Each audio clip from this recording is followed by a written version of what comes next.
Power के ऊपर काम करना है तो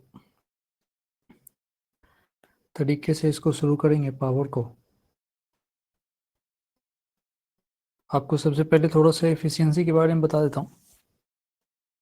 बेसिक आइडिया एफिशिएंसी का क्या होता है।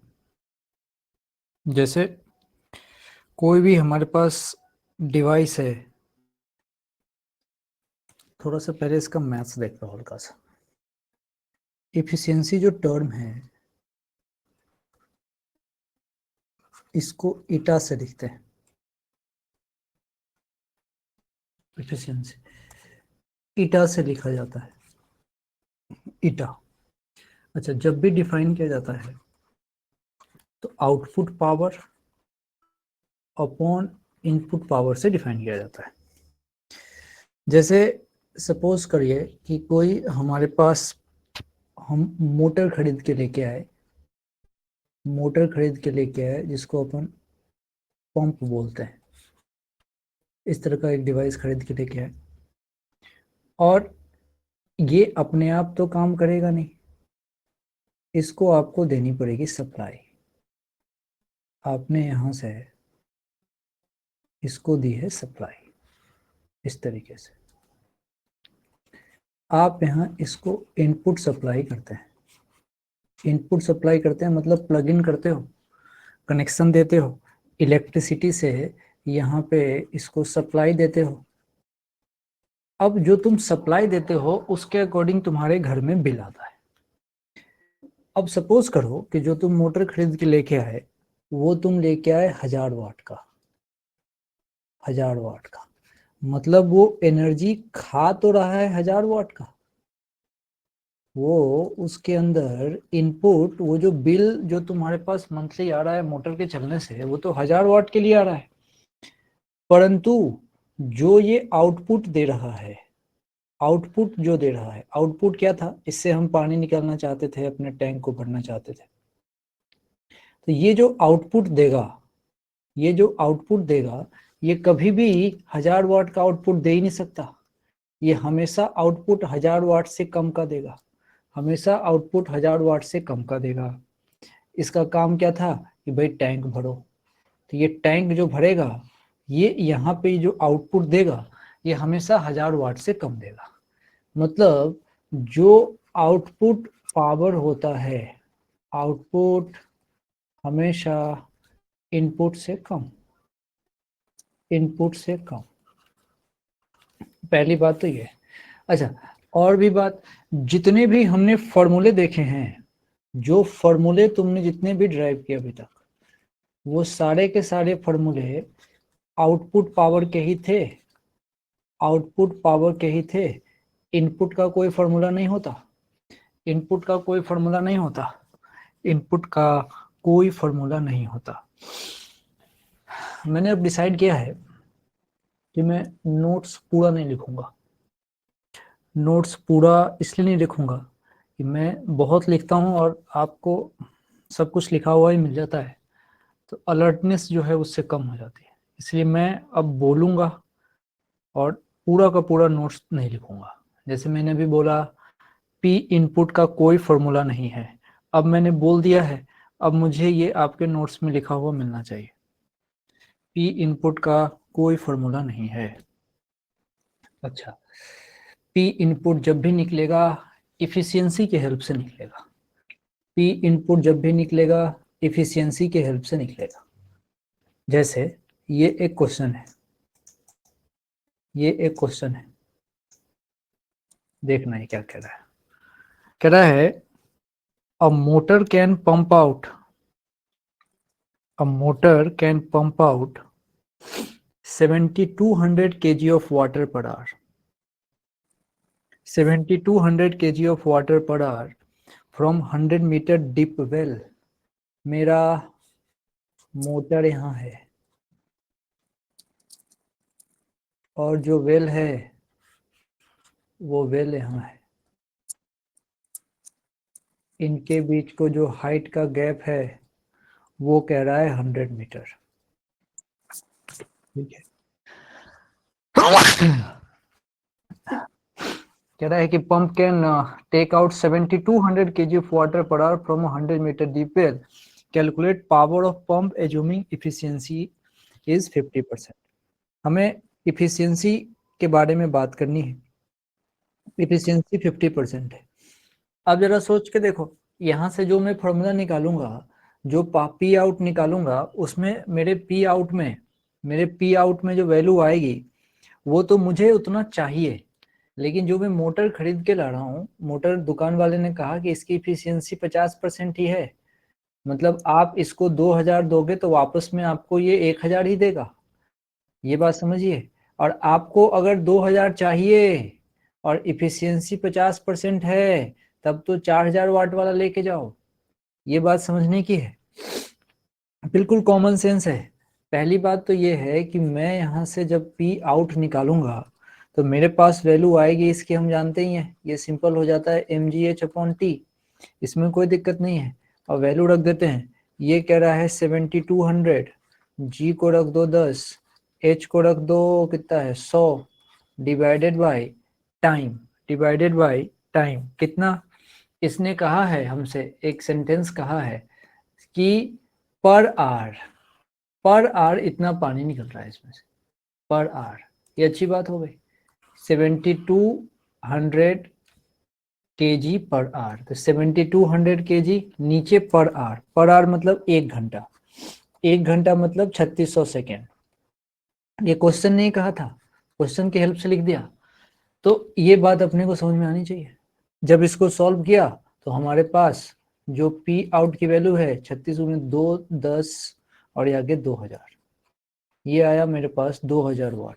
ये 2000 वाट तो तुमको चाहिए, ये 2000 वाट तो तुमको चाहिए, लेकिन तुम दुकान वाले के पास गए, उसने कहा कि आपके पास इफिशियंसी मात्र 50% की है, तो तुम कितना खरीदोगे उससे, 4000 वाट का खरीदोगे। डायरेक्ट सोच सकते हैं 4000 का, लेकिन थॉट लगाओ, ईटा चाहिए तुमको, तो ईटा तुम लगाते हो पी आउट, नीचे रखते हो पी इन, इफिशियंसी 50% है, तो 50/100 equals to P out upon P in. P out की वैल्यू 2000, मैं कौन सा मोटर खरीद के लेके आऊंगा, तो यानी कि पी, जिसका पी इन लिखा हुआ हो 4000 वाट। अब समझ के देखो, मैं दुकान में गया, मैंने कहा 4000 वाट का मोटर दीजिए, लेकिन घर से तुमको कहा गया था कि ऐसा मोटर लेके आओ जो 2000 वाट का हो, लेकिन तुम दुकान में पहुंचे, दुकान वाले ने कहा भैया मेरे पास जितने भी मोटर हैं सबकी इफिशियंसी 50% है, तो तुमने तुरंत कैलकुलेशन कर लिया कि मम्मी ने तो कहा था 2000 वाट का लाने के लिए, दुकानदार ने कहा सारे मोटर की इफिशियंसी 50% है, तो अगर मुझे 2000 वाट का काम करवाना है और 50% इफिशियंसी वाला मोटर लेके जा रहा हूं, तो 4000 वाट का लेके जाना पड़ेगा। ये सिंपल बेसिक इफिशियंसी पे बात होती है और इसको हम बड़े आराम से समझ सकते हैं, कहीं से कोई दिक्कत नहीं है, कहीं से कोई समस्या इसमें नहीं है, इफिशियंसी से रिलेटेड बात है, कोई दिक्कत कहीं से नहीं। अब कुछ क्वेश्चन है जो आपको करने चाहिए, जैसे कुछ तो इसमें आज होमवर्क के लिए भी डाला हुआ है, कुछ बात आपको समझा दूं, यहां से बात बेहतर समझ में आएगी आपको। आज कुछ क्वेश्चन होमवर्क में जाएगा। अब देखो क्या सिखाना चाह रहा हूं मैं, कुछ इंपॉर्टेंट डिस्कशन करना चाहते हैं, इंपॉर्टेंट डिस्कशन।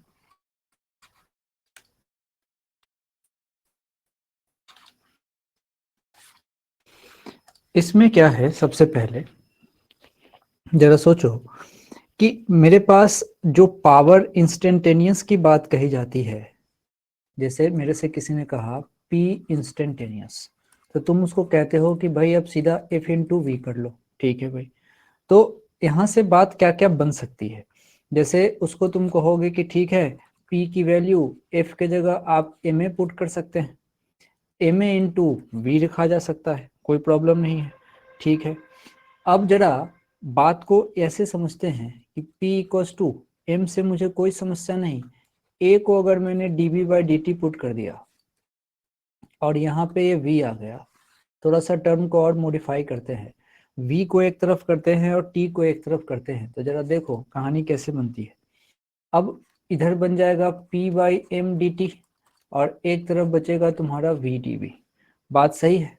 अब कहानी किसकी होगी, अब होना है इंटीग्रेशन, अब होना है इंटीग्रेशन। p और m कांस्टेंट है, इधर रहा v डी वी।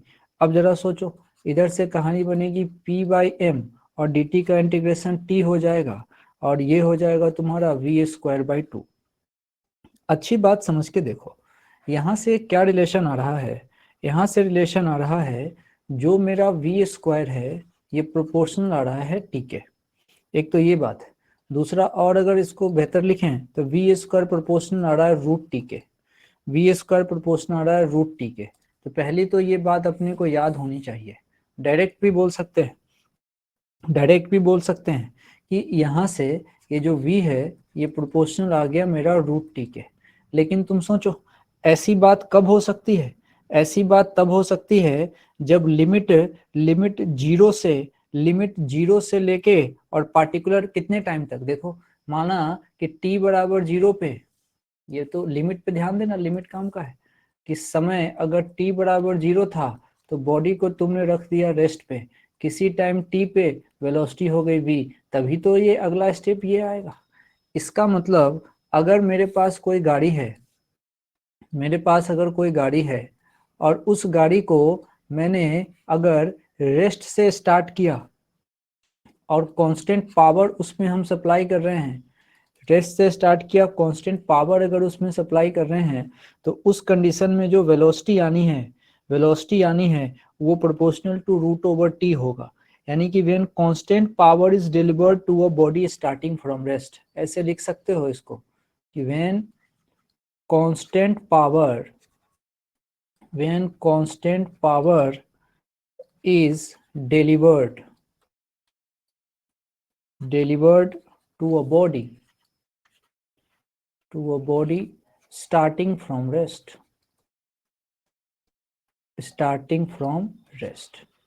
तो उस कंडीशन में तुम कह सकते हो कि relation between velocity and time ये रहा, तब ये आ रहा है रिलेशन वेलोसिटी एंड टाइम का।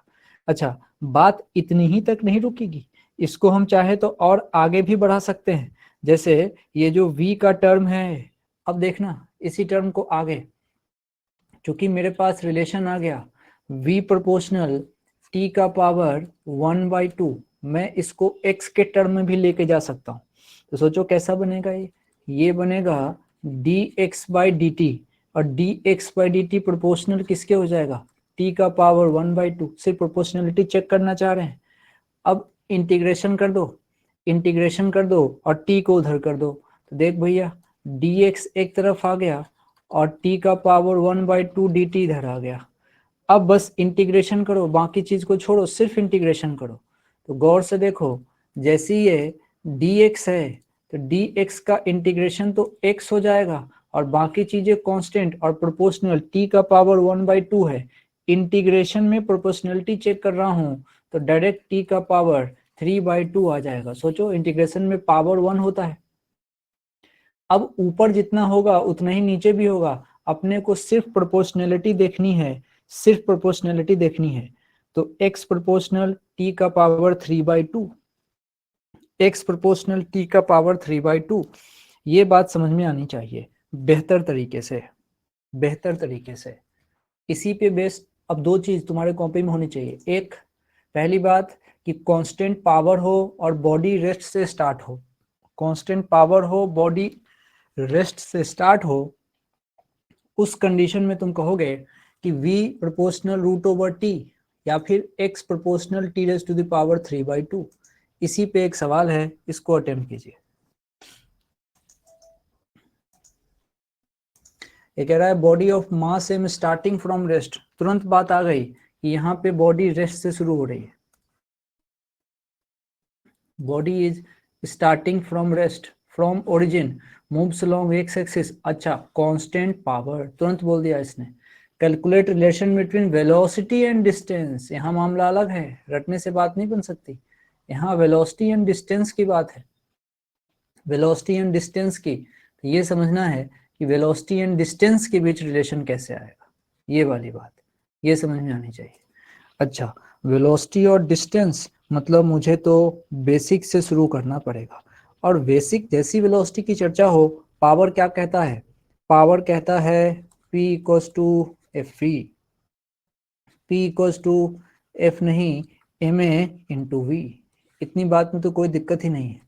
अगला स्टेप, अब P इक्वल्स टू m तो ठीक है, a, अब मजा आ गया, वेलोसिटी और डिस्टेंस का रिलेशन है, वेलोसिटी और डिस्टेंस का रिलेशन है, तो तुम समझो a इक्वल्स टू, एक और फॉर्मूला होता है v dv बाई dx, ये भी तो अपने को पता है, जब वेलोसिटी डिस्टेंस का फंक्शन हो तो ये लगता है, इसीलिए p इक्वल्स टू m और a नहीं, a के जगह पे लिख रहा हूं v dv बाई dx और साथ में v, अच्छी बात है। यहाँ से p कितना आ गया, तो यहाँ से p आ गया तुम्हारे पास m v square dv by dx। अच्छा है, अब मैं यहाँ से क्या कर सकता हूँ, देखो यहाँ से मैं कर सकता हूँ p बाई m dx, इसका इंटीग्रेशन चलेगा। अच्छी बात तो ये है कि यहाँ पे पावर इसने कांस्टेंट बोल दिया, और इधर कौन बचा, इधर बचा तुम्हारे पास v स्क्वायर dv था, तो v स्क्वायर dv इधर, और इधर इसका इंटीग्रेशन, बस आ गया। क्या है अब p by M, body rest से शुरू हुई है। अब अच्छी बात क्या है कि बॉडी क्या कह रहा है, body of mass am starting from rest, यानी कि जब वेलोसिटी कितनी थी, 0, स्टार्टिंग फ्रॉम रेस्ट। अच्छा, फ्रॉम ओरिजिन तो x भी 0 था।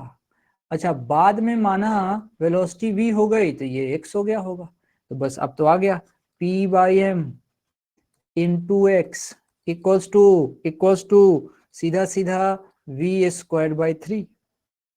अब यहां से देखो, हमसे तो प्रोपोर्शनलिटी पूछा है, प्रोपोर्शनलिटी पूछा है किसका, x का और v का, तो बाकी टर्म तो कांस्टेंट जाएंगे, ये रहा x, ये रहा v। अच्छी बात समझिए, x proportional v cube, x proportional v cube, ये है। तो हम चाहे ना तो 3 रिजल्ट ध्यान रख सकते हैं।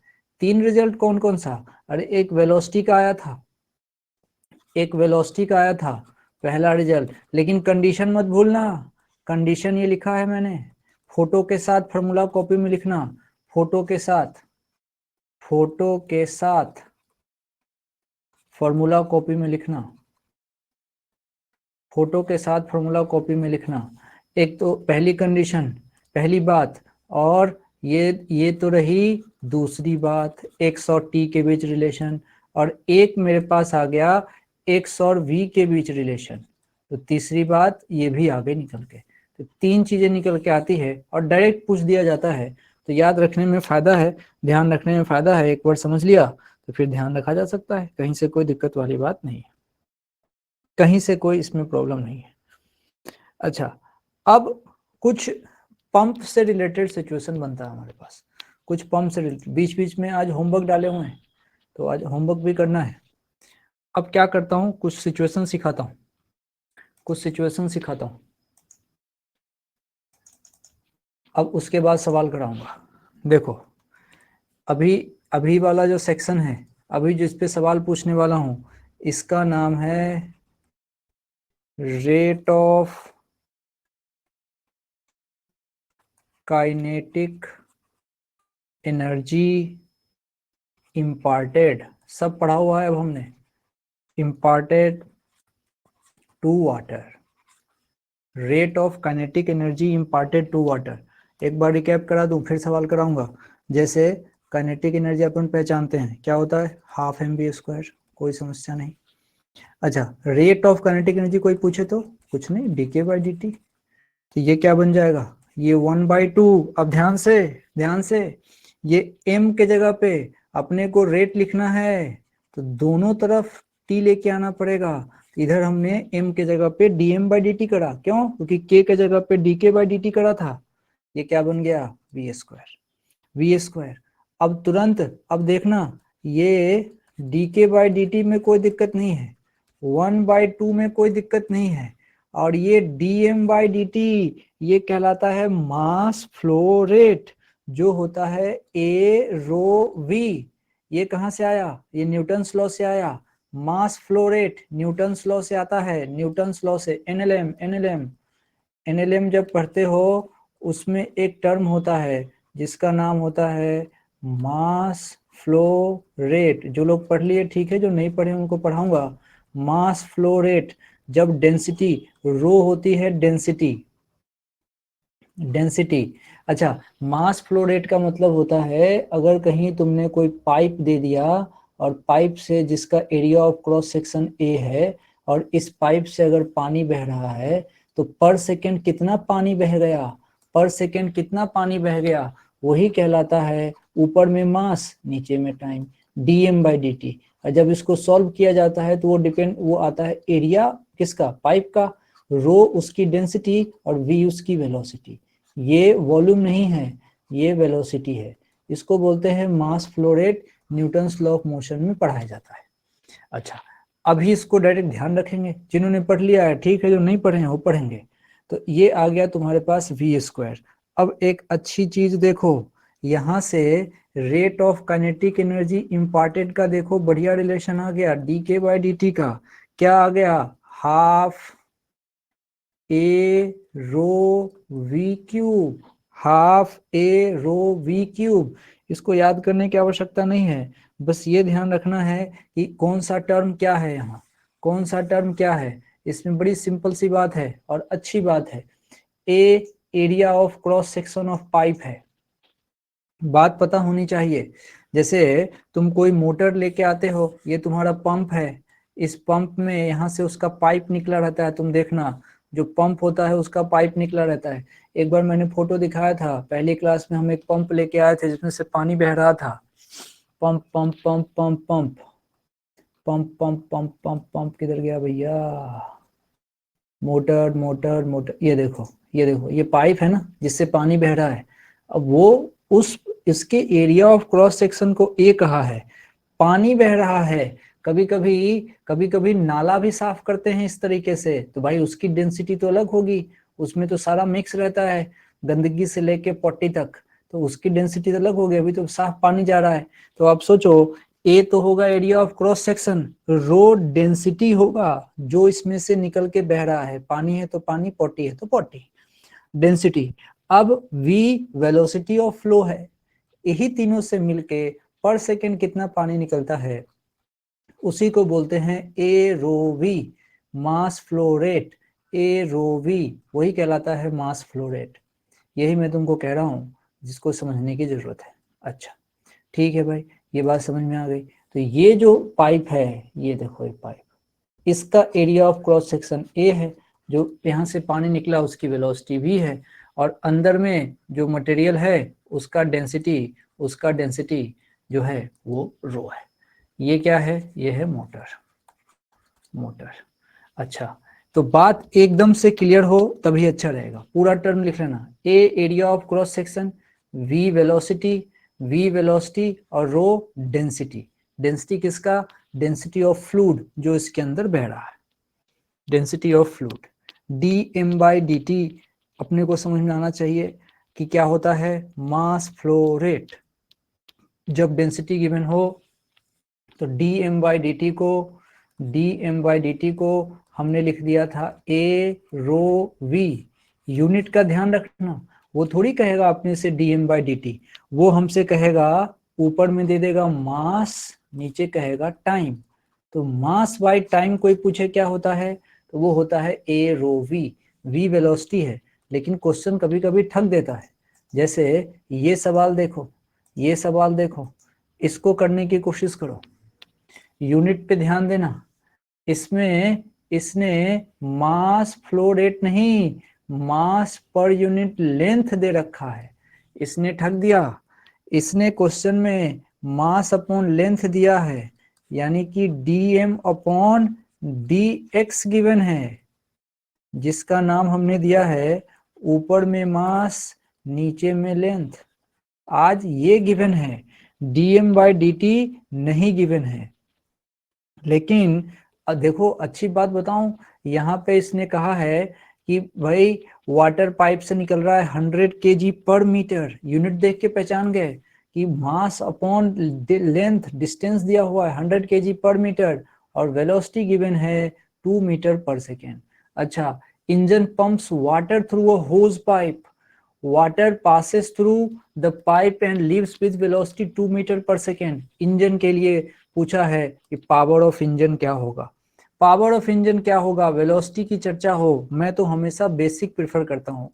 P इक्वल्स टू, मैं जाऊंगा FV पर और P इक्वल्स टू F।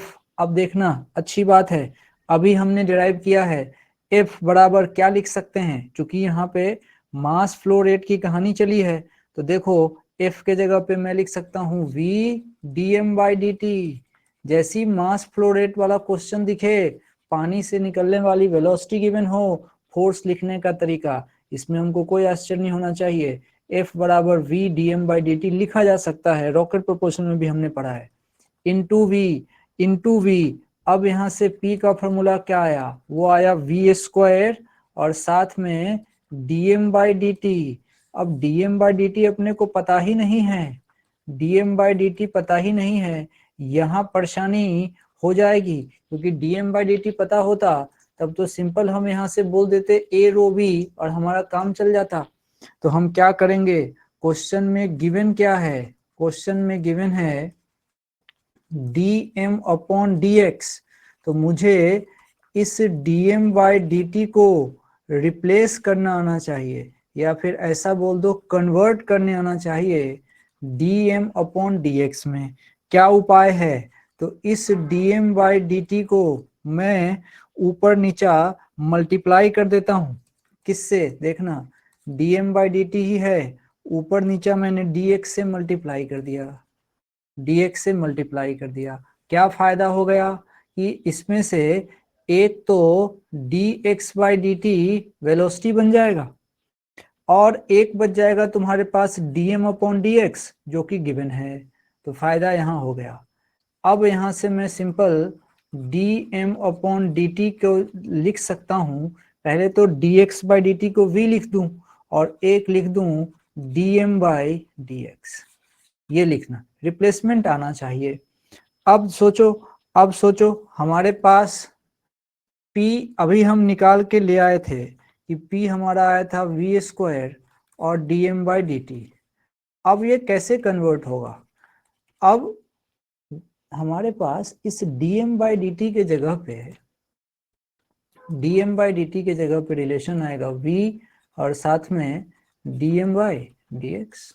माना ये तो बन गया p और ये v³ बन गया और dm/dx क्वेश्चन में गिवन है, वो कितना है, क्वेश्चन में देखो वो गिवन है 100, dm/dx क्वेश्चन में गिवन है 100, dm मतलब मास 100 kg और dx मतलब लेंथ, तो dm/dx गिवन है अपने को 100, तो बस हो गया काम। ये आप समझो, ऐसे लिख देता हूं, dm/dx गिवन है। अब जब पूरा सॉल्व किया जाएगा तो वैल्यू आ जाएगी, ऐसे लिख देता हूं, p की वैल्यू है, अब v हमारे पास कितना है 2, तो 2 का क्यूब और इधर से आ गया 100, यानी कि ये आ गया तुम्हारे पास 800 वाट। इस तरीके से बात बनती है, आपको रिप्लेसमेंट आना चाहिए, उसी के जैसा एक सवाल मैंने रखा है कि इसको तुम करोगे, अभी इसको तुम करो, ये खुद से करो, रिप्लेसमेंट समझो, रिप्लेसमेंट आना चाहिए, एकदम बेसिक से शुरू करना है। चैट बॉक्स देख रहा हूं,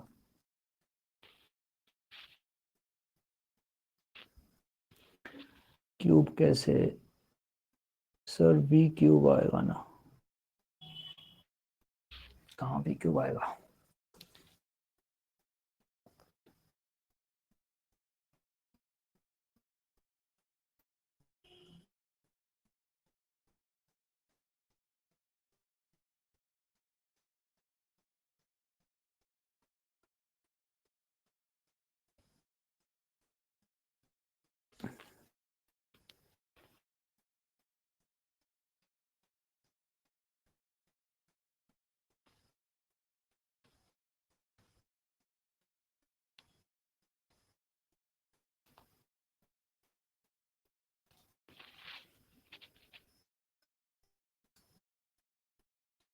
ये कह रहा हो, हाँ वो पेन स्लिप कर गया होगा, ये क्यूब होगा।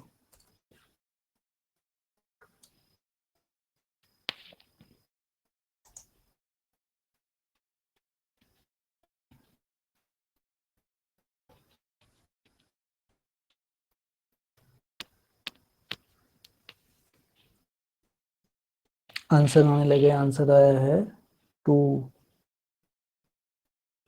1/2। चेक करते हैं।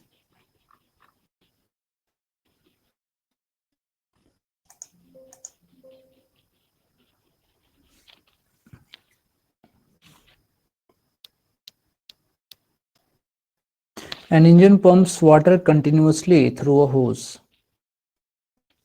Water leaves the hose with a velocity v. Okay, question ठीक से पढ़ोगे तभी बात बनेगी। Water leaves the hose with velocity v, ठीक है। अब देखना क्वेश्चन कैसे परेशान किया है। अब क्या कह दिया इसने कि एंड m के बारे में देखो, m is the mass per unit length. भाई m/l मास पर यूनिट लेंथ होता है ना, यहाँ कहा नहीं नहीं नहीं नहीं, m ही मास पर यूनिट लेंथ है, ताकि तुम थोड़ा सा गड़बड़ कर दो कुछ ना कुछ। तो इसने कहा है m is the mass per unit length, मतलब ऊपर में अपने को मास अपॉन लेंथ, इस क्वेश्चन में वो m है, मतलब इस क्वेश्चन में m है मास, मतलब dm, लेंथ अपॉन dx।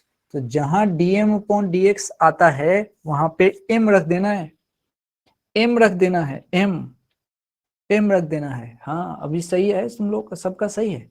अब आप देखिए मामला, इसने हमसे क्या पूछा है, इसने हमसे पूछा है rate of kinetic energy imparted, मतलब डी के बाई डी टी पूछा, डी के बाई डी टी पूछा। जैसे ही मैं डी के बाई डी टी देखूंगा तुरंत कहूंगा कि ठीक है भाई डी बाई डी टी, और उसके बाद से के की जगह लिखूंगा हाफ एम वी स्क्वायर, तुरंत रीअरेंज कर लूंगा। और सुनो, इसको ऐसे लिख सकते हैं डी बाई डी टी। अब देखो m बाहर आ जाएगा, नहीं m तो यहाँ चेंज होगा, v बाहर आ जाएगा और 1/2 बाहर आ जाएगा। तो ऐसा कर लीजिए 1/2 v स्क्वायर बाहर कर लीजिए और d बाई डी टी किसका कर लीजिए, m का। तो अब ये कैसे रिप्लेसमेंट होके आएगा देखो, अब जैसे ही 1/2 वी स्क्वायर और dm/dt को उसको हमको रिप्लेस करने आना चाहिए। अच्छा v स्क्वायर अभी थोड़ी देर पहले हमने यहाँ dm/dt को रिप्लेस किया था, तो वो आया था, ये देखो वो आया था, ये वाला टर्म ये आया था, dm/dt को हमने रिप्लेस किया था तो वो आ गया था v dm/dx। बस इतना ही करना है, यहाँ पे रख देना है v और ये हो गया dm, ये हो गया dx, खेल खत्म, खेल खत्म। अब बस कुछ नहीं, अब 1/2, अब v स्क्वायर और ये रहा v, बन गया v क्यूब, और dm/dx क्वेश्चन ने कहा कि आज dm/dx मात्र m है, m है। तो अब जो ये आंसर आ गया हमारे पास वो आ गया 1/2 mv क्यूब, ये हमारा आंसर हो गया। क्वेश्चन के अकॉर्डिंग चलना है, जैसा क्वेश्चन ने कहा वैसा। dm/dt ये बिल्कुल याद करने वाला तो है नहीं, dm/dt को रिप्लेस करने आना चाहिए। तो क्या किया, ऊपर नीचा आपने x से मल्टीप्लाई कर दिया, काम बन गया।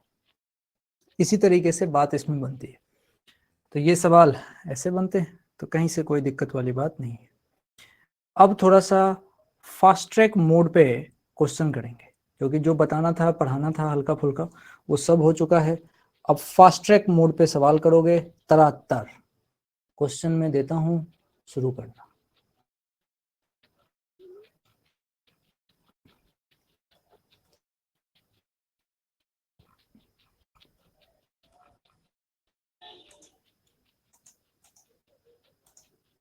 चलिए ये सवाल है, इसके ऊपर काम करिए।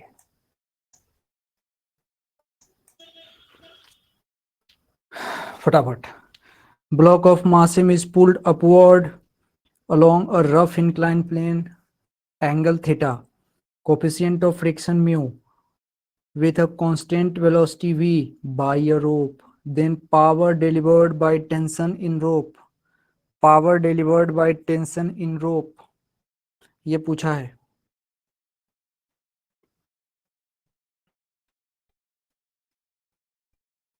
मेरे पास एक इंक्लाइन प्लेन है,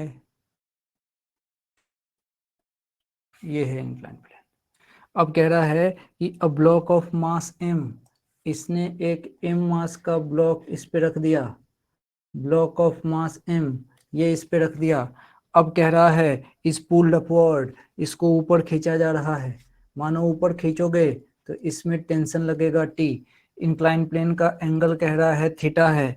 बहुत बढ़िया। अब जरा देखो, कोफिशिएंट ऑफ फ्रिक्शन म्यू है, कोफिशिएंट ऑफ फ्रिक्शन म्यू है। बहुत अच्छे। अब अच्छी बात यह है कि इसमें कांस्टेंट वेलोसिटी v से खींचा गया है, मतलब इसको खींचा तो ऊपर गया है लेकिन दूर दूर तक कोई एक्सेलेरेशन नहीं है, a हमारा 0 है, इसमें कोई टेंशन वाली बात नहीं। तो ऊपर t लगेगा तो आपको पता है इस तरफ जो फोर्स लगता है वो लगता है mg का साइन थीटा, इसमें हमको कोई समस्या नहीं है। अच्छा, ऊपर खींच रहा हूँ, ऊपर खींच रहा हूँ तो फ्रिक्शन नीचे लगेगा, फ्रिक्शन लगेगा नीचे, ये लगेगा फ्रिक्शन। फ्रिक्शन कितना होता है आप अच्छे तरीके से जानते हो, ये यहाँ लगेगा म्यू एन, इसमें कोई समस्या नहीं है। अच्छा, और एन को कोई टेंशन नहीं, तुम जानते ही हो कि यहाँ पे म्यू और एन के जगह तुम जानते हो एम जी कॉस थीटा होता है, एम जी कॉस थीटा होता है एन के जगह पे। अब हो गया, कितना टेंशन लगाना पड़ेगा? अरे भैया ऊपर का फोर्स और नीचे का दोनों फोर्स को बराबर कर दो, बराबर कर दो, तभी तो कांस्टेंट स्पीड से चला पाओगे। यानी कि नेट फोर्स यहाँ 0 हो जाना चाहिए। तब आप देख लीजिए, नेट फोर्स मतलब मान लो ऊपर की तरफ बॉडी को जाना था तो टी ऊपर था, माइनस ये रहा mg का साइन थीटा, माइनस ये रहा फ्रिक्शन, ये तीनों मास इनटू एक्सेलरेशन देते जो कि 0 हो गया है, इसलिए इनको आज दोनों को बराबर होना पड़ेगा। तो t बराबर friction plus mg sine theta.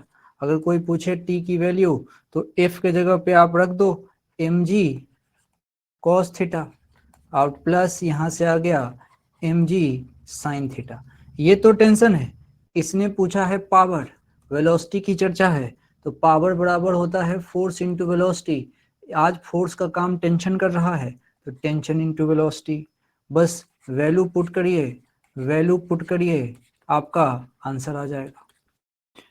चलो क्लियर है तो सी दबाएं, क्लियर है तो सी पुट करें, सी पुट नहीं क्या बोलते हैं, सी टाइप करो, सी। चलिए इस क्वेश्चन पे आइए, फटाफट फटाफट फटाफट फटाफट, स्पीड स्पीड स्पीड, सिर्फ स्पीड चलेगा।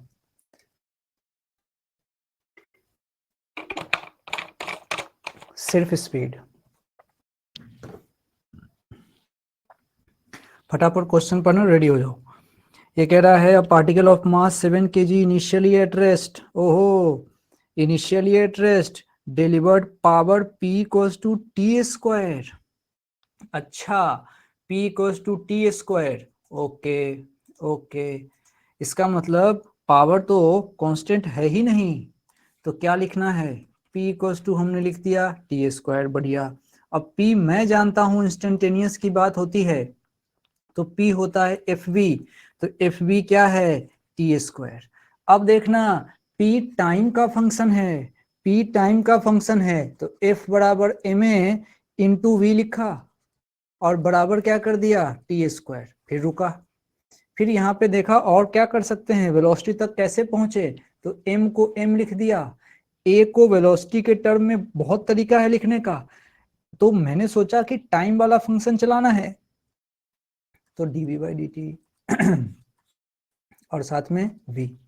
अच्छा, ये प्रोपोर्शनल किसके हो गया, टी स्क्वायर के। बिल्कुल क्लियर बात है। अब इसने क्या कहा है, इसने कहा है कि पार्टिकल का मास 7, पार्टिकल का मास तुम्हारे पास कितना है 7 kg। थोड़ा सा इसको रीअरेंज कर लेते हैं, रीअरेंज का नियम समझिए, टी वाले टर्म को एक तरफ, वी वाले टर्म को एक तरफ। देखो मैं लिख देता हूं, टी कर लो एक तरफ और वी कर लो एक तरफ। तुम देखना आज फिजिक्स है ही नहीं, सिर्फ और सिर्फ इंटीग्रेशन डिफरेंशिएशन है। तो तुम इसको क्या कर सकते हो, तुम इसमें से इसको जब अरेंज करोगे तो तुम्हारा टर्म मास कितना है तुम्हारे पास 7, और उसके बाद ये आ गया तुम्हारे पास V D V equals to ये आ गया तुम्हारे पास टी स्क्वायर और ये चला गया डी टी। आ जाएगा वी डी वी और ये टी स्क्वायर डी टी। इसको इंटीग्रेट करना है, ठीक है भैया, इंटीग्रेट करना है टी स्क्वायर डी टी को और इसको। v का इंटीग्रेशन 7 बाहर कर लेता हूं और v का इंटीग्रेशन अगर दिक्कत होगा तो बोलना 7/2 और ये बचेगा v स्क्वायर। अब यहां डालेंगे limit equals to T square का इंटीग्रेशन, टी स्क्वायर का इंटीग्रेशन मैं लिखता हूं, दिक्कत होगा तो बोल सकते हैं, दिक्कत होगा तो बोल सकते हैं। देखो लिमिट पे चर्चा सुनो, लैंग्वेज पढ़ के लिमिट पुट करते हैं, समझिएगा।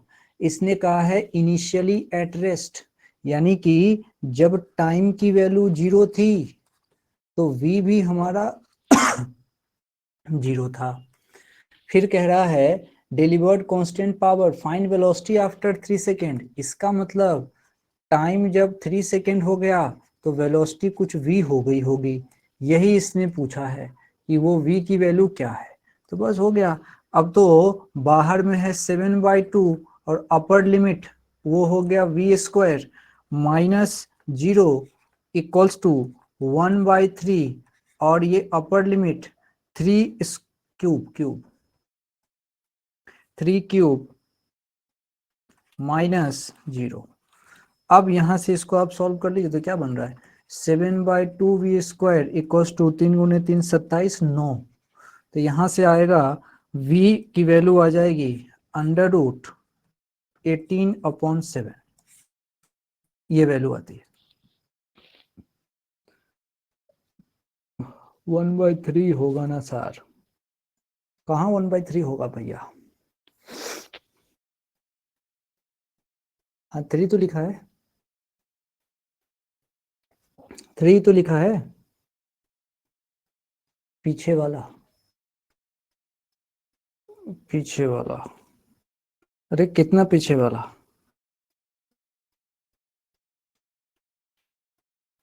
साइड में, छोड़ना साइड में, पीछे वाला कहीं पेन स्लिप हो गया हो। आज स्पीड पे ध्यान दो, क्वेश्चन कॉन्सेप्ट में दिक्कत है वो बोलो।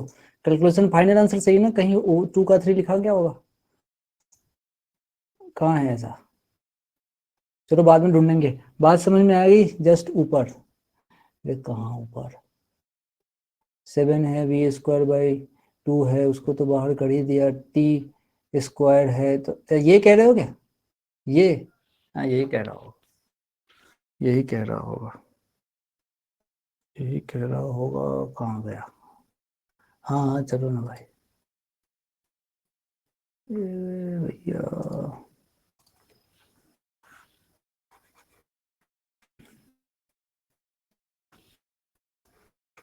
ये ले, खुश रहे। इसको करो, इसको करो जल्दी जल्दी।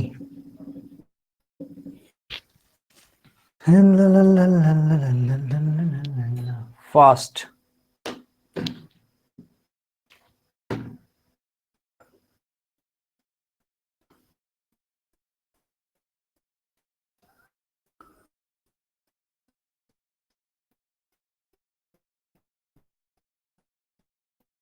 सोचो, इसको हमने किया है ना अभी, बोलो बोलो, कर चुके हैं ना?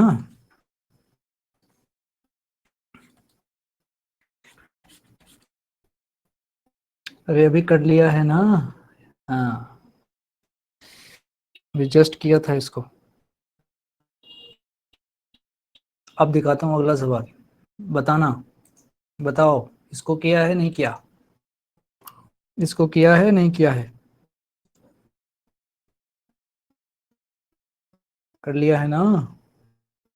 यस।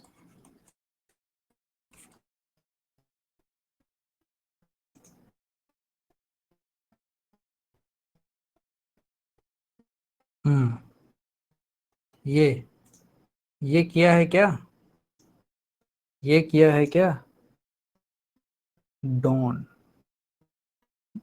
क्या लिखा गया इससे, कोई बात नहीं, ये किया है क्या,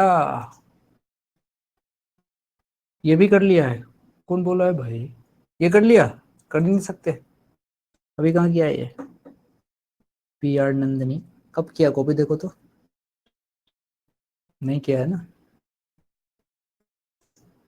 जागो पी आर नंदिनी जागो, करो, अच्छे से करिए, स्टार लगाइएगा, अच्छा सवाल है, स्टार लगा देता हूं,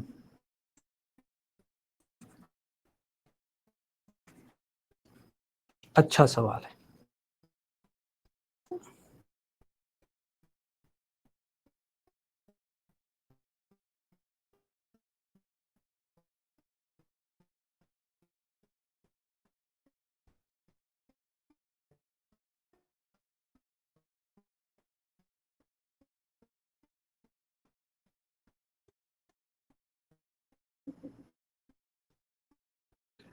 सॉरी सर, कोई बात नहीं, particle of mass in stars motion from rest with constant acceleration with velocity कुछ कुछ, अब इसकी velocity becomes v not after time t not, बहुत सही, बहुत सही, फोटो देखिए इसका क्या हो रहा है, फोटो देखिए क्या हो रहा है, एक पार्टिकल है जिसका मास m है, लो भैया, पार्टिकल का मास m है, अब ये चल रहा है, particle of mass m stars from rest, अच्छी बात कह दी इसने कि भाई ये तो रेस्ट से शुरू हो रहा है, विथ कांस्टेंट एक्सेलरेशन, पूरे मोशन में एक्सेलरेशन कांस्टेंट है, ये देखते ही मन खुश होता है कि भाई अगर ऐसा है तब तो मैं पक्का काइनेमेटिक्स इक्वेशन यूज कर सकता हूँ, अगर ऐसा है तो यूज कर लेंगे, ये देख के तो देखो मन खुश होता है, अच्छी बात है। अब ये कहानी ठीक है भाई, मान लिया रेस्ट से शुरू हो रहा है, अच्छा कह रहा है कि velocity becomes v not after time t not, अच्छा मान लो यहां से शुरू है तो t इक्वल्स टू 0 समय रहा होगा, भाई बढ़ते बढ़ते कहीं यहाँ गया होगा, तो यहाँ पे समय घड़ी में t नॉट बज गया, तो यहाँ पे इसकी वेलोसिटी जो हुई वो आ गई v नॉट, अच्छा अब ये वेलोसिटी इसकी v नॉट है, अच्छा then find power delivered by the net force at any time t, भाई टी नोट पे पूछा ही नहीं, ये कह रहा है बॉडी तो चलते जा रही है और समय बढ़ते जा रहा है और आपकी घड़ी में टी बज गया, पहले कितना बजा था टी नॉट, पहले 10:15 पे वेलोसिटी वी नॉट थी, ये कह रहा है नहीं नहीं नहीं नहीं और आगे चलो 10:20 पे बात करो तुम तो यहाँ पे कोई वेलोसिटी होगी नहीं पता, हमने अपने मन से इसकी वेलोसिटी को v मान लिया, अब सवाल ऐसे शुरू होता है, पहले तो ये क्लिक करना पड़ेगा, अब देखो हमारे पास यहां से हमारे पास मोशन कितने पार्ट में दिखाता हूं, मोशन 2 पार्ट में, देख एक पार्ट तो 0 से t नॉट है तो ऐसे नाम देता हूं सिचुएशन का, 1 नंबर 2 नंबर और 3 नंबर, 1 से 2 तक का हमारे पास इंफॉर्मेशन है, मैं बात कर रहा हूं 1 to 2 की बात करता हूं, ध्यान से समझना भाई, यहाँ पे अगर मेरे पास ये तरीका अच्छा है, ए फाइंड कर लेंगे इसके हेल्प से, सोचो यहाँ पे 1 के समय में मुझे इनिशियल वेलोसिटी पता है 0 और वही 2 पे फाइनल वेलोसिटी हो जा रही है v नॉट, इसके हेल्प से एक्सप्रेशन निकल जाएगा, कैसे, तो यूज कर लेंगे v इक्वल्स टू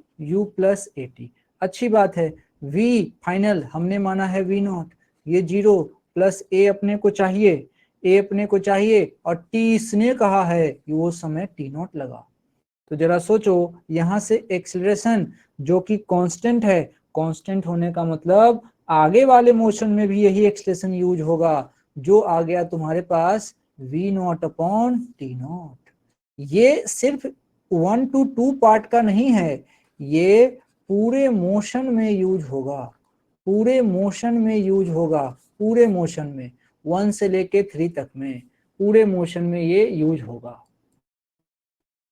अच्छा, तो भाई अब अगला कदम क्या होना चाहिए? अब जब एक्सप्रेशन पता है तो किसी टाइम टी पे बात करनी है, तो हम ऐसा करते हैं, अब 2 से लेके 3 तक के सेक्शन की चर्चा कर लेते हैं। अब वहां की वेलोसिटी हमने v मान रखी है, तो v पता करने की कोशिश करते हैं। तो v equals to U plus A T. सोचो क्यों v पता कर रहे हैं? जैसे ही v पता चलेगा पावर निकाल लेंगे, जैसे ही v पता चलेगा पावर निकाल लेंगे। फॉर एग्जाम्पल वो हमसे कहेगा कि आप तो इंस्टेंटेनियस पावर निकालो, तो मैं फोर्स को सीधा सीधा वहां जो वेलोसिटी आएगी t टाइम पर उससे मल्टीप्लाई कर दूंगा। और समझो मैं क्या करूंगा, इसी p इंस्टेंटेनियस में f के जगह पे पुट कर दूंगा ma, और ये रहेगा v। बहुत अच्छा। और समझो मैंने तो a निकाल रखा है और a मेरा आया हुआ है v not upon T not, और यहां से v पुट कर दूंगा। तो जरा सोचो, बड़े आराम से मेरे पास p इंस्टेंटेनियस की वैल्यू आ जाएगी। एक तो अच्छी बात है। अच्छा, और समझो हम और क्या कारण है कि सारा ध्यान v पे लगा रहे हैं, क्योंकि b वाले सेक्शन में ध्यान से देखते रहना, इसने p एवरेज पूछा है। p एवरेज में वेलोसिटी नहीं सोचते, लेकिन जब वेलोसिटी होता है, सेंटेंस ध्यान से सुनना, p एवरेज में वेलोसिटी नहीं सोचते, p एवरेज में सोचते हैं work upon time, work upon time. लेकिन जब वेलोसिटी गिवन हो तो वर्क के जगह पे लिखना चाहिए डेल्टा के ई, और उस वेलोसिटी को यूज करना चाहिए, उस वेलोसिटी को यूज करना चाहिए। अभी अभी ठीक 1 घंटे बाद का रिकॉर्डिंग सुनना आगे बढ़ा के, और ये सेंटेंस जो मैं बोल रहा हूँ वो बहुत काम का है। ठीक लिख लो घड़ी में, 1 घंटे बाद की रिकॉर्डिंग सुननी है। ड्यूरेशन देख लो, 1 आवर 41-49 सेकेंड। सेंटेंस बोलने जा रहा हूं बहुत काम का। पी एवरेज में कभी भी डायरेक्ट वेलोसिटी नहीं सोचते, पी एवरेज में हमेशा वर्क अपॉन टाइम सोचते हैं। लेकिन क्वेश्चन में वेलोसिटी गिवन हो तो वर्क का मतलब डेल्टा के यूज करते हैं, ताकि उस वेलोसिटी का यूज लिया जा सके। यानी कि जब पी एवरेज की बात हो वर्क एनर्जी थ्योरम यूज करेंगे, पी एवरेज की बात हो वर्क एनर्जी थ्योरम यूज करेंगे, पी एवरेज की बात हो वर्क एनर्जी थ्योरम यूज करेंगे। बहुत शानदार कॉन्सेप्ट है ये। अच्छा, अब देखो क्या मजेदार बात हो गई। अब मुझे पी एवरेज पूछा जाएगा तो मैं उसको कहूंगा हाफ एम, है ना, और v फाइनल का स्क्वायर माइनस v इनिशियल का स्क्वायर, और नीचे तो t है ही सही, तो यहां से p एवरेज भी निकल जाएगा। इसीलिए सारा खेल हमारा किस पे है, वेलोसिटी पे। अब v फाइनल और v इनिशियल क्या होगा? अरे जब मैं v निकालूंगा, जब मैं v निकालूंगा तो कुछ उसका इक्वेशन आ सकता है। उस इक्वेशन में जैसी मैं t इक्वल्स टू 0 पुट करूंगा, मुझे बड़े आराम से v इनिशियल मिल जाएगा। और इसने कहा है कि आप तो t टाइम पे बात करिए, तो जैसी मैं t equals to t put करूंगा तो वहां से v की फाइनल वैल्यू आएगी, और इन दोनों को यूज करके हम v एवरेज निकाल सकते हैं, p एवरेज। बात तो पूरी लंबी चली गई, तो जरा इसका यूज करें, निकालें यहां से कि t टाइम पर वेलोसिटी कैसे मिलेगी। तो उसका तरीका देख लीजिए, वही बच्चों वाला। तो v इक्वल्स टू u, भाई u तो शुरू करोगे यहां से ना, यहां से स्टार्ट हुआ है और लगातार चल रहा है, और ये t टाइम तो कहां से कैलकुलेशन शुरू हुआ होगा, ये 0 से 1 2 3 4 5 6 करते करते t आ गया। इसीलिए u यहां भी 0 लिया जाएगा, u यहां भी 0 लिया जाएगा, प्लस ए हम निकाल चुके हैं कितना, ये ध्यान से रखना, v not upon T not. भाई यहाँ t रख के ऊपर वाले t से काट मत देना, जुल्म हो जाएगा। अब यहाँ v देखो, ये आ गया v नॉट अपॉन आ गया टी नॉट, और इनटू आ गया t। यही वेलोसिटी सबसे इंपॉर्टेंट सेक्शन है, इसको हाईलाइट करके रख लीजिए, इससे इंपॉर्टेंट कोई बात ही नहीं है। यही वेलोसिटी सबसे खास है, इसी की जरूरत अगले हर सेक्शन में पड़ेगी। और मजे से देखना, टाइम का फंक्शन है, इसीलिए t बराबर 0 से जो ये आना है वो हमारे पास v इनिशियल आना है, और t बराबर t पुट करके जो आएगा वो v फाइनल आना है। अब हो गया, अब हो गया। अब यहाँ पे इसी v के जगह पे पुट कर दो, किसको किसको, इस v के जगह पे अब पुट कर दो v not upon t not into T. अब बताओ p इंस्टेंटेनियस क्या आया, तो p इंस्टेंटेनियस आएगा मास, कोई प्रॉब्लम नहीं, acceleration v not upon T not, velocity velocity v not upon T not into T. यानी कि ये टर्म क्या बन गया भैया, ये बन गया m v नॉट का स्क्वायर अपॉन टी नॉट का स्क्वायर इंटू टी। ये कौन आया, ये आ गया p इंस्टेंटेनियस। अभी तुमको मजा आएगा, इसी सिचुएशन में जैसे ही p एवरेज निकालूंगा ना, तो एक्सपीरियंस से तो तुमको ध्यान रह जाएगा, अभी रिस्क मत लेना। अभी अभी इंस्टेंटेनियस आ गया, देखना जब एवरेज निकालूंगा सीधा इसका हाफ हो जाएगा, एवरेज निकालूंगा सीधा इसका हाफ हो जाएगा। तो प्रैक्टिस से तो सीधा ही कर देते हैं कैलकुलेशन, लेकिन क्या है यहाँ थोड़ा सीख लेते हैं। तो देखना अब v फाइनल चाहिए, कैसे पुट करेंगे, तो v की जो वैल्यू आ गई है, v की वैल्यू जो आ गई है वो कितनी आई है, तो वो आई है v not upon T not into T.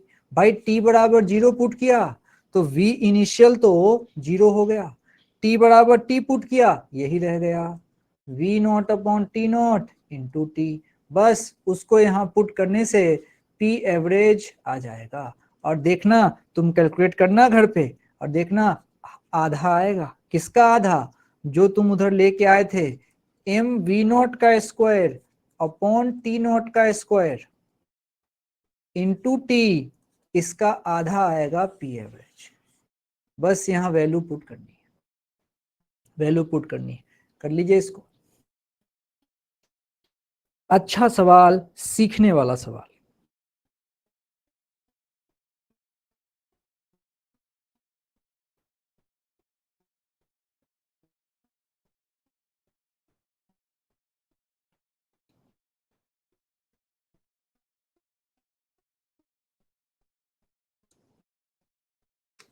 आगे बढ़ें तो ए टाइप कीजिए।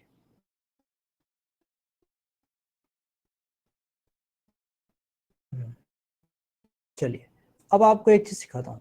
ये कह रहा है कांस्टेंट पावर डिलीवर्ड इतना, ये देखो ऐसे सवाल किए हैं, इसको करा जा सकता है क्या होमवर्क में, पढ़ लो एक बार, पढ़ लो। कह रहा है constant power p naught is delivered to a particle of mass m which is moving initially with velocity v naught, then find distance traveled by particle after which its velocity becomes 2v naught। तो करो, अभी करो, अभी करो इसको, अभी करिए।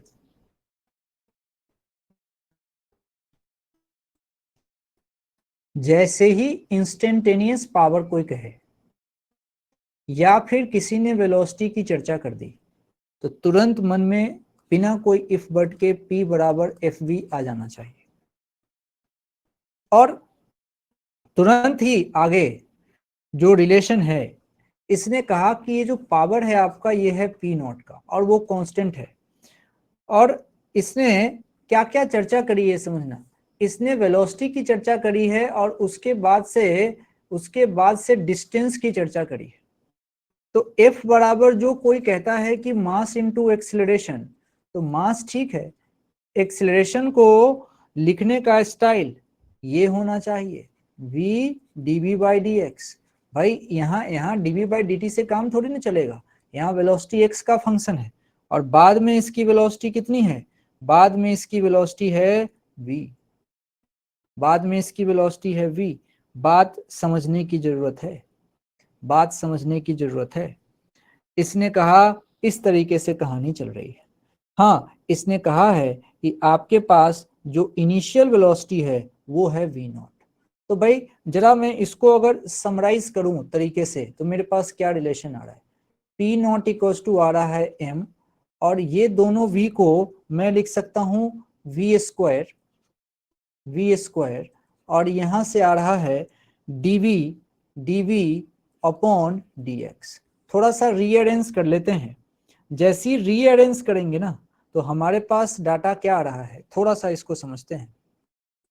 P not, अब उसके बाद से पी नॉट अपॉन एम, यहां आएगा dx, ये टर्म इंटीग्रेट होगा, बराबर दूसरे तरफ आ रहा है वी स्क्वायर और साथ में dv, वी स्क्वायर और साथ में dv, और ये टर्म इंटीग्रेट होगा।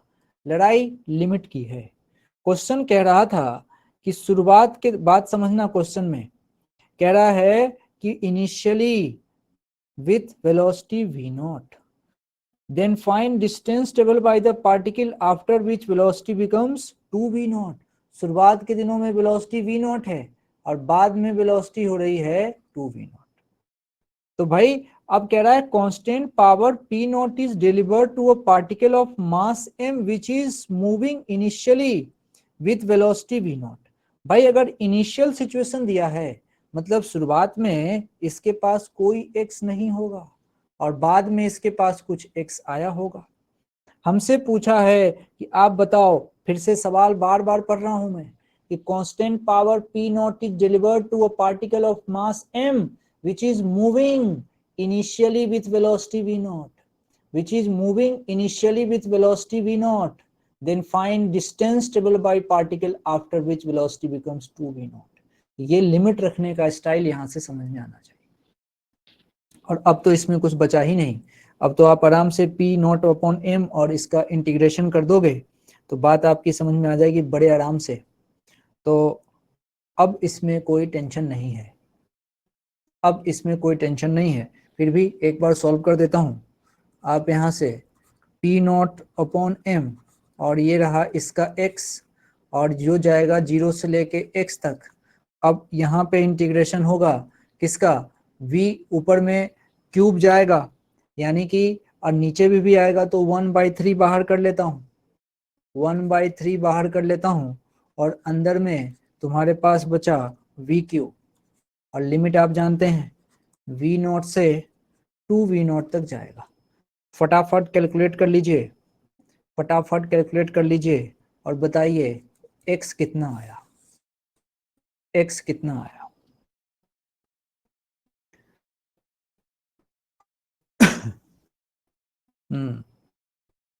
देखिए 7v not cube upon 3p not into m, क्योंकि ये तो खत्म ही हो गया, और v क्यूब है उसमें से 2v नॉट है तो 8v नॉट क्यूब, ऐसा आएगा। तेज करो,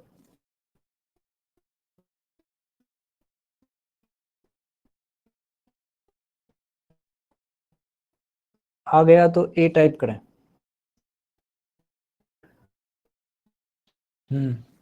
सिर्फ मैथ्स है, सिर्फ मैथ्स है, फिजिक्स खत्म है। फिजिक्स तो चैप्टर में अब बचा नहीं, चैप्टर में सारा कॉन्सेप्ट कर लिया हमने। ये क्या कर रहा है, water density rho flowing through a pipe cross section A with velocity v naught, then find power delivered by pump if we increase mass flow rate to n times, then power of the pump कितना होगा। हाँ ये बढ़िया सवाल है। बोलो ऐसा सवाल अभी हमने किया है, ऐसा सवाल अभी हमने किया है, क्या फर्क पड़ेगा इसमें, ये पूछ रहा है। ऐसा सवाल अभी हमने किया है, लेकिन इस सवाल को अभी भी करना चाहूंगा। ऐसा किया है लेकिन इसका एक पार्ट बहुत अच्छा है, इसको अभी भी करना चाहेंगे, अभी भी करना चाहेंगे।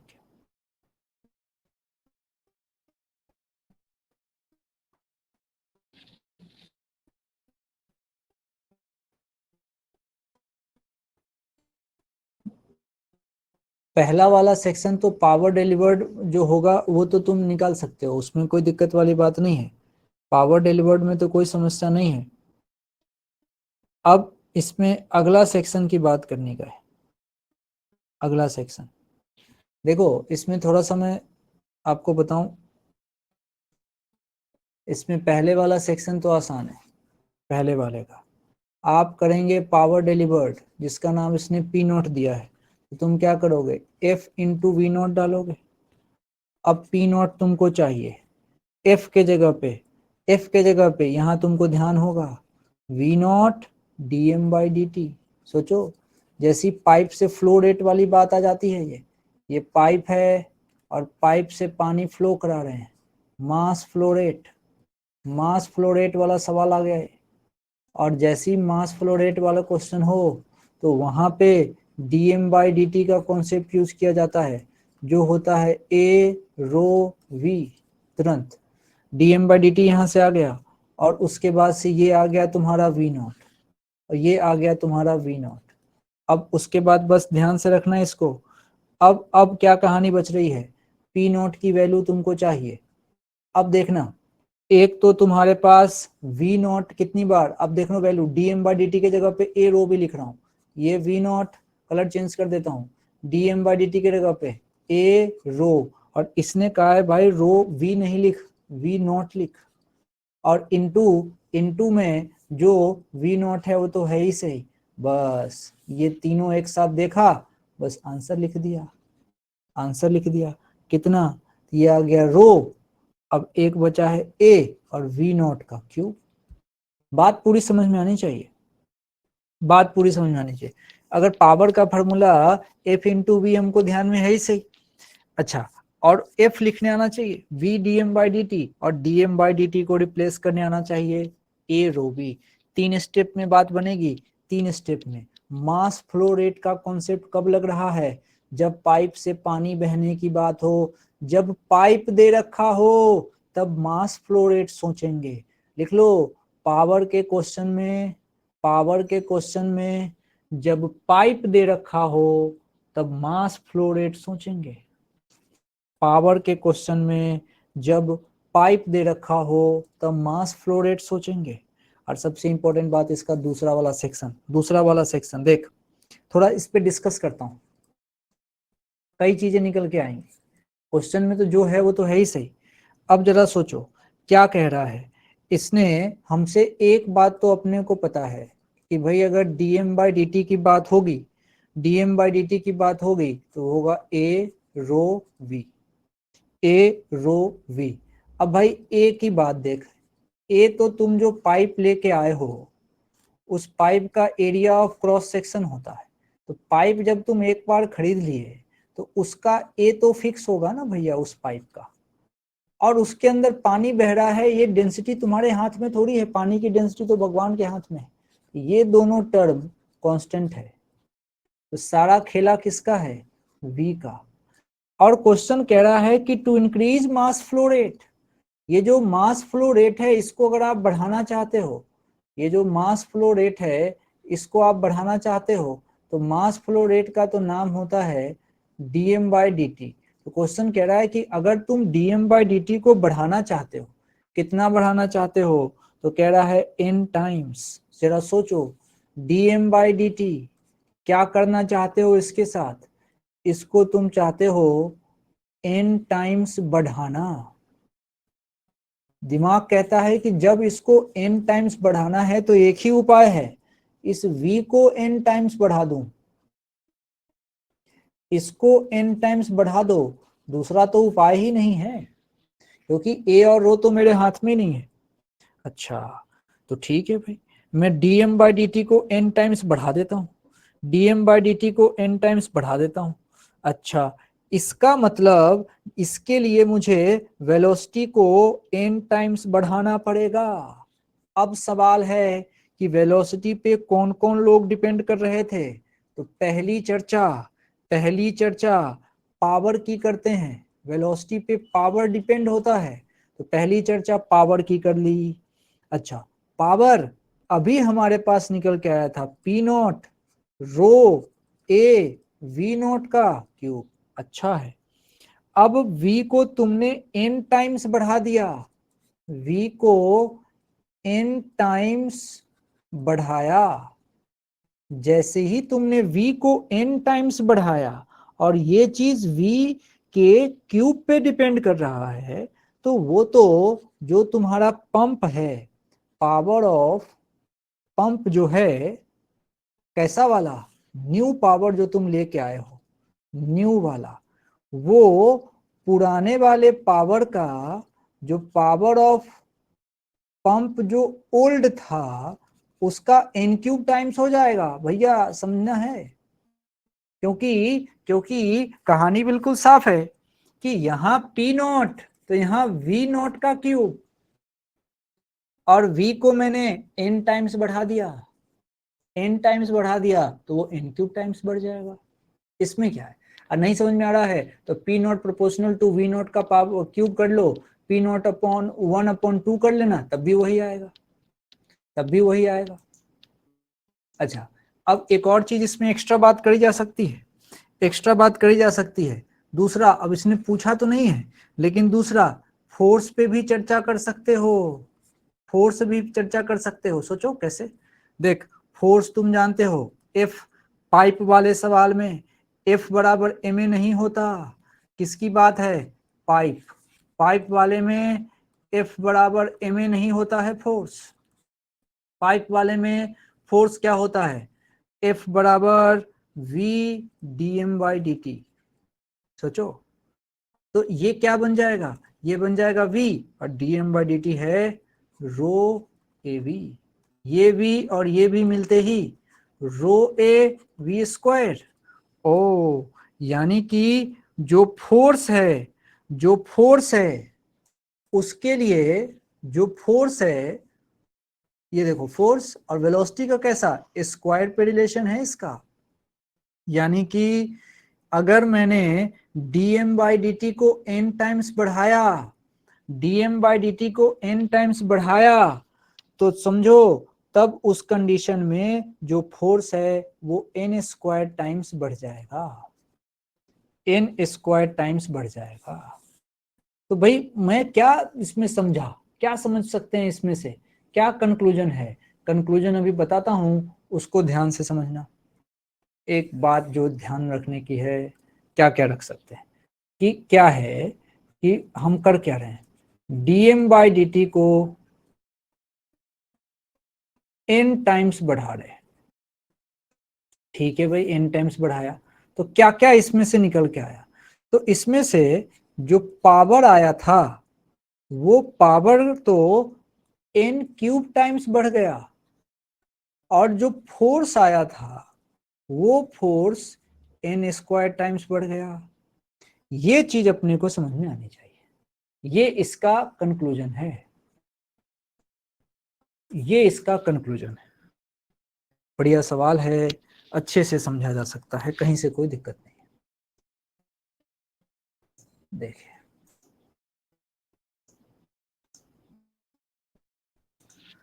ये एक लिफ्ट वाला सवाल है, लिफ्ट वाला सवाल देखिए क्या कह रहा है।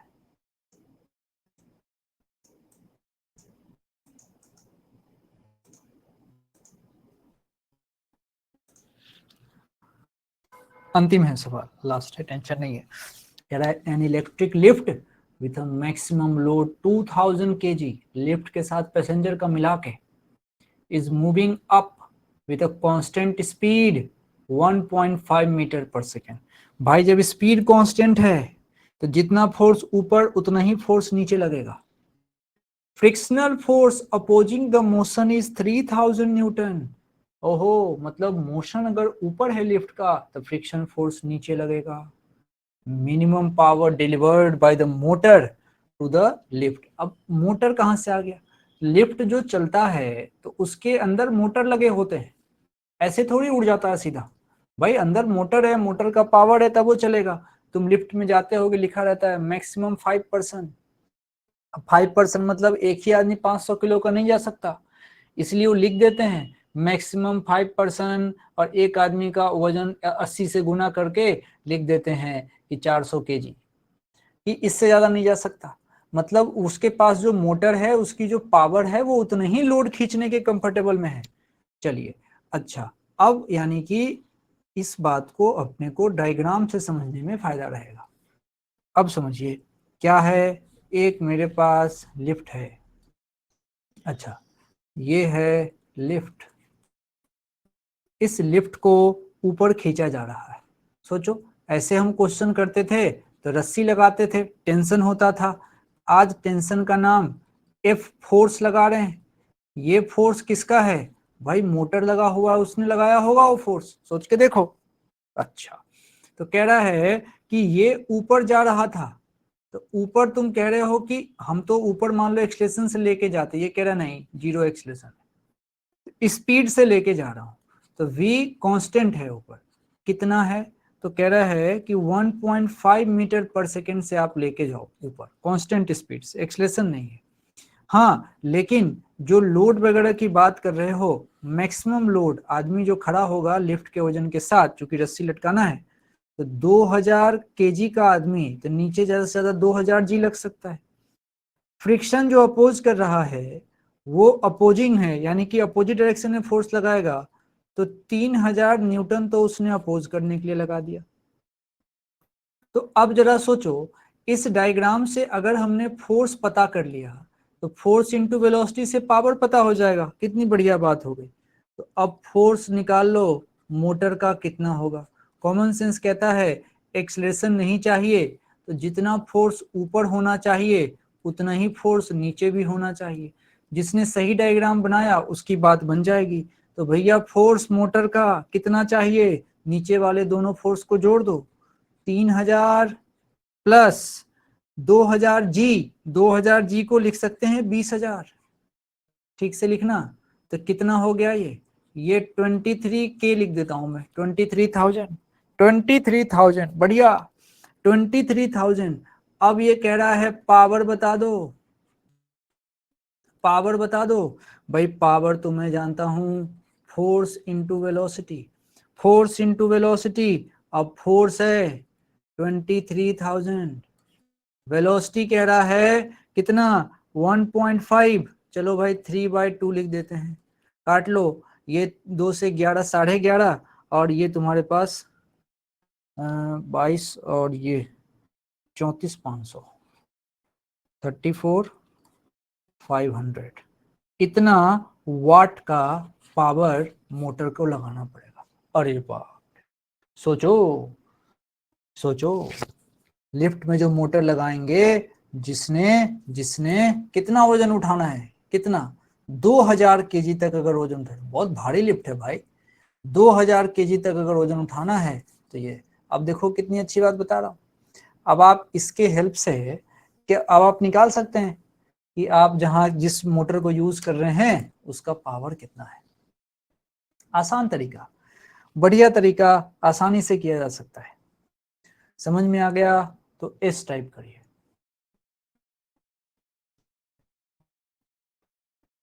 इस टाइप करिए। ऐसा ही सवाल मुझे लग रहा है एक टेस्ट में था क्या, टेस्ट में था क्या, नहीं था? यस सर था, लीजिए, एक ने कहा नहीं था, एक ने कहा था, बाकी लोग बताइए टेस्ट में था क्या ऐसा सवाल, लिफ्ट के एयर रेजिस्टेंस वाला ऐसा?